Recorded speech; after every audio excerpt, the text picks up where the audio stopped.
Hello, and welcome to today's episode of the Created to Write show. I am Michelle Dennis Evans, and I have with me today Jeff. How are you going? Doing really well. How are you? Good to hear.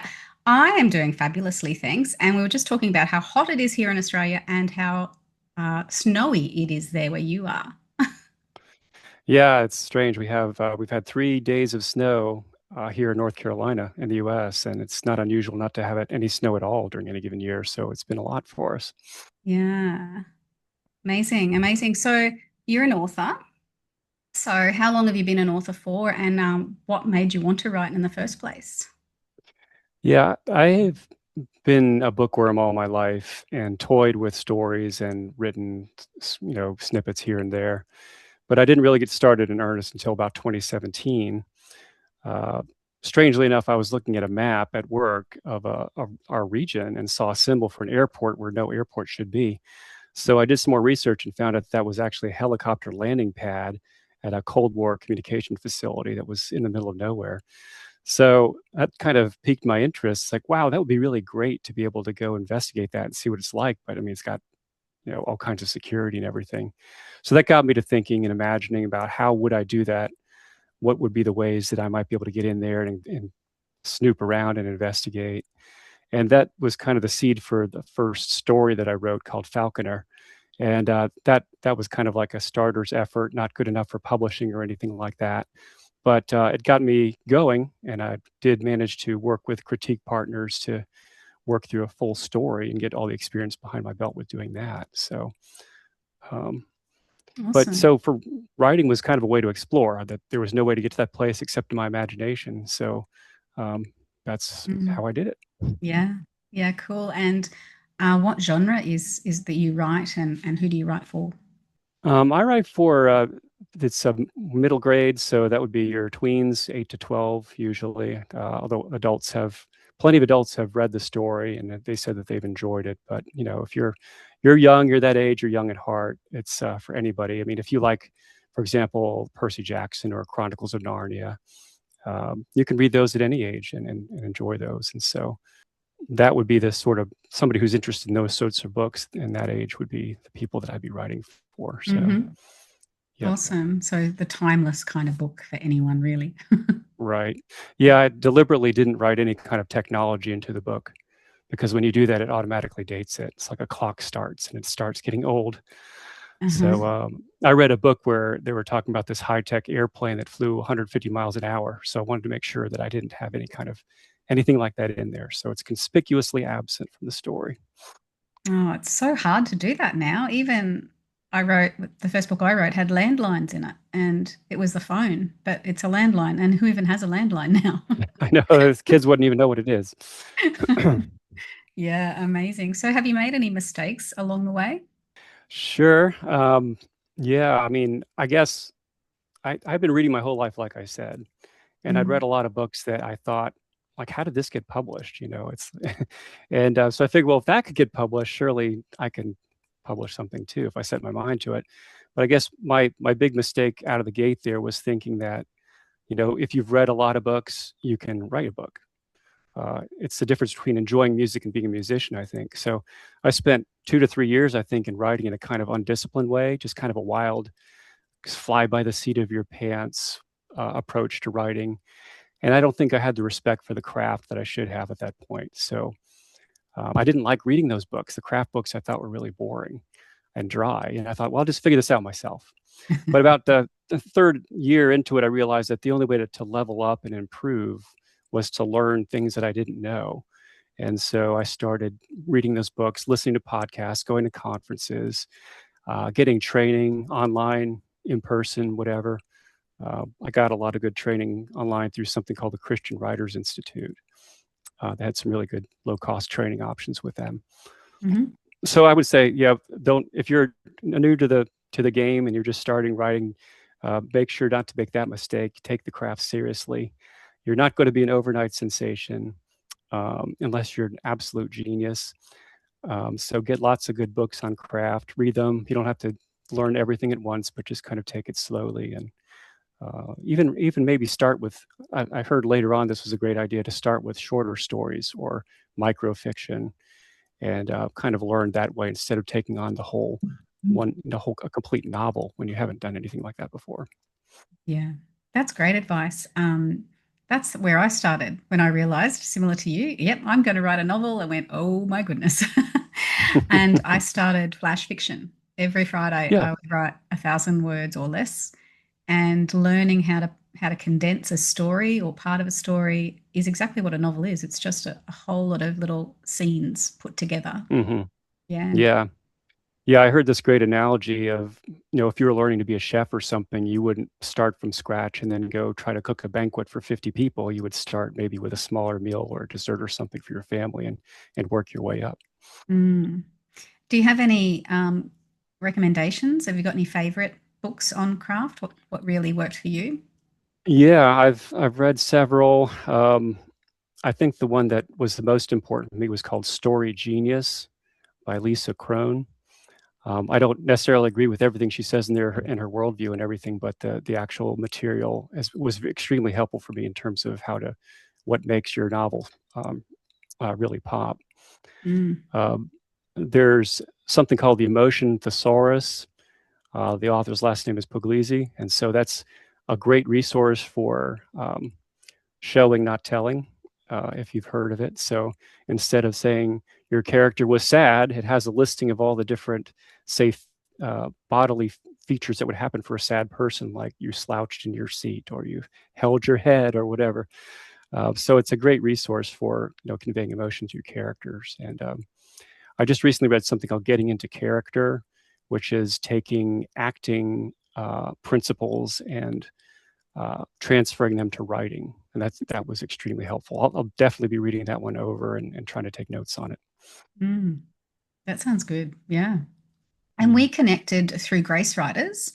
right. What have you found through different communities, writing communities, and connecting in there? I think it's been absolutely crucial. I've been connected with something called Realm Makers, which is a Christian writers group that strictly does speculative novels, or speculative works of any size, I guess. But so science fiction, fantasy, supernatural, and I entered into one of their contests called the Aurora Awards for unpublished authors, and I did that 2 years in a row. First year, I think I got into the second round and no further. This past year, my book finaled in two categories and one for middle grade.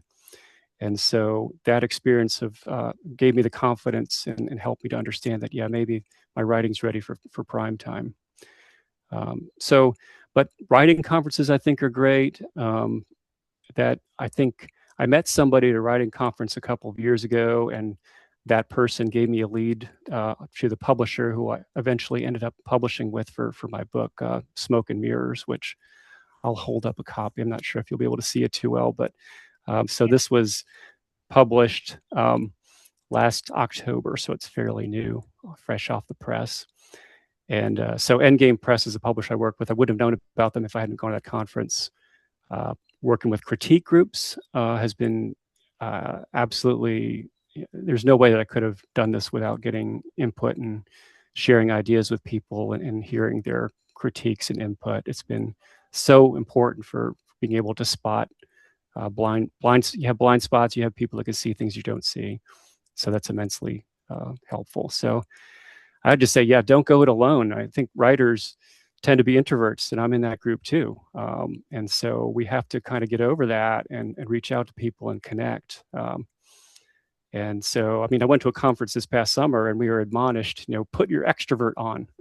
So, yeah, I would rather just sit beside the fire with my cat and write, and that would be great. But that's not going to work. We have to get out there and into the world and really promote our ideas and so that we can share them effectively. Yeah, that's so true. So true. So, what are you most looking forward to in the future? Well, I have started on the sequel to Smoke and Mirrors. So same set of characters, but different main character, different point of view. But it's a little challenging because I'm still in the process of trying to market and promote Smoke and Mirrors. So it's a challenge for finding time to do all that stuff and still get all the other stuff done in life. Um, but I'm also looking forward to attending a conference this year in St. Louis called Realm Makers. And so I went there last year and really enjoyed it. But I did meet some New Zealanders at last year's conference, so maybe we'll see some Aussies over in Realm Makers this year.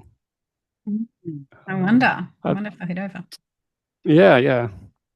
But yeah, I was talking about the contests too. So I entered my book in a couple contests Hmm. with Realm Makers. So Realm Makers has a contest for unpublished authors and published authors. So I've entered in the published category this year. So I'll be looking forward to that. And I also did the same with the American Christian fiction writers. They have another contest called the Christies, which Hmm. I entered Smoke and Mirrors in. So looking forward to seeing what happens there, praying about it. It's Do kind you get of, feedback with those contests? yes, you do. And that's the Aurora contest for unpublished authors. That's probably the biggest single benefit because people will rate your book on different categories, like characterization and so on, and grammar. But they'll also explain why they gave you that rating, and Mm. so that could be immensely helpful to see, where you can improve yourself and what worked and what didn't work. Aurora, I don't know because this is my first time participating in it. I'm a newly published first time author, so I think that they do that as well, and I sure hope so. So that'd be great. Yeah, and I brought that up because I think that's one of the beautiful things about entering in a contest. It's not just about winning, it's actually about hearing some feedback from somebody you wouldn't hear feedback from who you're not Mm-hmm. connected to at all. So Right. I remember the first time I entered a contest, gosh, it hurt. Yeah, I got harsh feedback. Oh, you did? I did. Yeah. Yeah. Which one was that? It was here in Australia. We've got the Uh, Caleb Award for Australia. Is it open? I'm not sure if it's open internationally. It's the biggest yeah. Christian award here for Australia, New Zealand. Okay. Well, maybe I'll look at it. Yeah, I'll have to look to see if it's open for everybody. Wonder if they take an American. So I'll throw my Yeah. hat in the ring. And you've already given the writers out there lots of advice. What would you want to say to somebody who hasn't started writing yet? I would say probably just be prepared for the long haul. It's going to be, I think the writing is not a sprint, but more of a marathon, of course. You're not going to be able to sit down one summer and put together the next great novel. It takes time to grow and to learn. And so you need to expect that and not be discouraged by it. Um, and be willing, like I said, to work with people, get out of your box, take risks, look for input from people. You'll find, I think, that writers are very sympathetic because if you're in a position of giving them feedback, if they're in a position of giving you feedback, you're probably doing the same. And so everybody's aware, like, I need to be thoughtful about how I give my criticism and try to be positive, but to be honest, but be positive. That's kind of a challenge, but it's very important. Um, so don't go it alone. Be prepared to embrace technology, whether you like it or not. I think you navigating social media is important nowadays, like it or not. I mean, I'm not a huge fan of social media, but I have to do it. So I have to learn how to do it, whether I like it or not. Um, and marketing is something I never expected. I never really thought of much. I just thought, well, I just write this great book, and if I just concentrate really hard on my writing skills, and somebody else will take care of all that stuff. Well, that's not really how it works. I mean, even if you were traditionally published, you'd be doing a lot of marketing, and you have to get out there and do things. So, um, and that's kind of like you have to learn the business, I think, as well as learning the. Isn't not like it's not hard enough to learn how to write. You have to also learn the business of writing. So it's kind of an education that you might have to go down a few different avenues and take different kinds of training for the publishing and marketing aspect of writing. Yeah, Um, brilliant. And where can people find you and your books? my books can be found on I know Amazon is available, Barnes and Noble I believe is accessible for you all over there. The publisher also, the publisher's website, Endgame Press, ENDGAME Press. You can get the books there. Um, my website is jeffmaxim.com. So I'm very sorry for not putting my last name in my window, but It'll uh, be in the show uh, notes. okay. Yeah, so yeah, I have a website, and yeah, there's other things on there that might be of interest as well. So yeah, I look forward if anybody goes on there, just write me something there. I've got a place where you can give me a note, and yeah, I would look forward to hearing from you. Great. Thank you for joining us here today, Jeff. And thank you for hanging around to the end. Please hit that like, subscribe button. Go follow Jeff and check out his books. I'm sure he would appreciate your support in purchasing some. Thanks for coming on, Thank you, Jeff. Michelle. I appreciate you having me.